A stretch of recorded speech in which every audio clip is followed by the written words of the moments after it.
I was gushing for quite a long time about Before the Coffee Gets Cold series, but we never did a proper one-to-one review of Tales from the Cafe. So today, this is going to be a little bit shorter than my other videos, which I'm sure a lot of you will appreciate because I know these aren't as popular as my other ones. However, we're going to be talking about Toshikazu Kawaguchi's Tales from the Cafe, which is the second book in his series Before the Coffee Gets Cold. And for those of you who don't know, by the time that you see this video, another video will have been released talking about how we are getting book 6 in the series, and as far as I'm aware, the final book in his series Before the Coffee Gets Cold. So without further ado, let's get into this review. Klang Dong. If you've read one of the books, you've probably read them all. If you like one, you are going to be very happy to know that the rest of the books, if you enjoyed them, follow a very similar format. So like I said, if you've read one, you've read them all. So if you're here, you are probably watching this because you liked the first book. And if not, I would like to hear your thoughts as to why you want, not just why you're watching the video, but also why do you disagree and why don't you like it? Because I do think it's very important to have this discussion of why we like and also why we don't like. So, we're back in the cafe based in Japan, where patrons can embark on a journey into the past or the future as long as they follow a set list of rules. And you must return to, and one of the most important rules that you must remember is you must drink your coffee before it goes cold, or you will take the place of the ghostly figure that sits in the chair and only gets up to leave once a day to go to the bathroom. A very bizarre set of rules, if you ask me. However, this is part of the magic, which is Before the Coffee Gets Cold.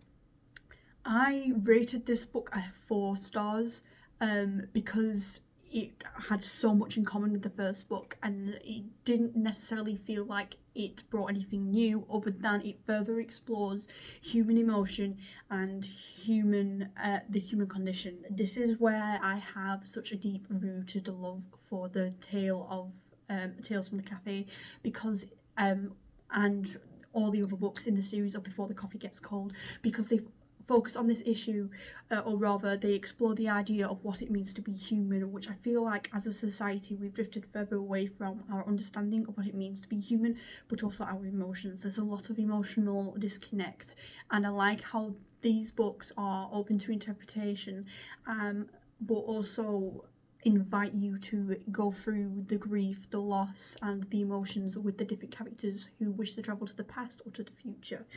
Now, I don't want to put too many spoilers in, but we meet we meet 4 sets of people as per usual in this book.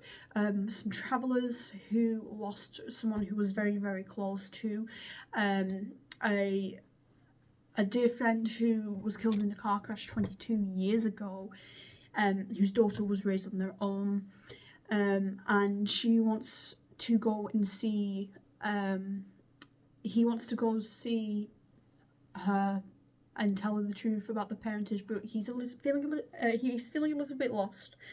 We meet a man who's unable to attend his mother's funeral and wants to go back in time to see her alive one more time, to have one final conversation with her, because he's struggling with these feelings of loss and grief, and we see his journey through that loss and through that grief. And we see a terminally ill man who travels to the future to see the woman he loves and ensure she's happy and not sad. This one was a particularly difficult read in terms of emotions. I was sobbing by I was sobbing with each story in this one. The first one, it was by the end of the book, but this second book hit that little bit harder as I was more familiar with the world and what I went in expecting to have my heart wrecked. So I was a little bit more open to what the stories were going to entail.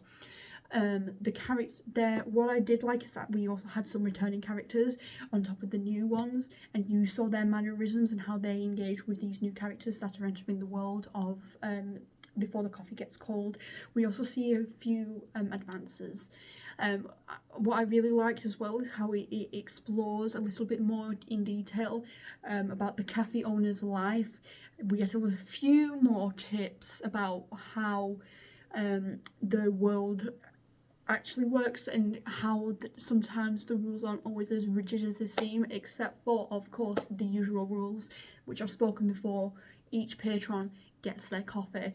And yes, there is unfortunately that amount of repetitiveness. However, if you enjoyed one book, you will enjoy this one too. Like I said, because of the repetitiveness of this book, I ended up rating it 4 stars rather than 5.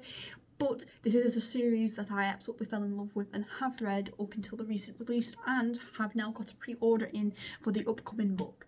So do with that what you will. Let me know what your thoughts on this book are. If you need convincing of reading it, I'm sure we can have a discussion about it, because I am more than happy to gush on about this book. And yeah, I hope that you pick up this book. I hope that I haven't spoiled too much, but if I have, that still doesn't just sway you from reading the book, because in my opinion, if you've read one of these, you've read them all. And oh, I did forget to mention one character. I've just noticed it in my notes. We've got the last one was a policeman nearing retirement who met his late wife on her birthday that he missed because he was working, and he wanted to give her a gift and to talk to her one last time. But again, if you've read one, you've read them all. My name is Irimi Reads. I will see you in the next video. Bye!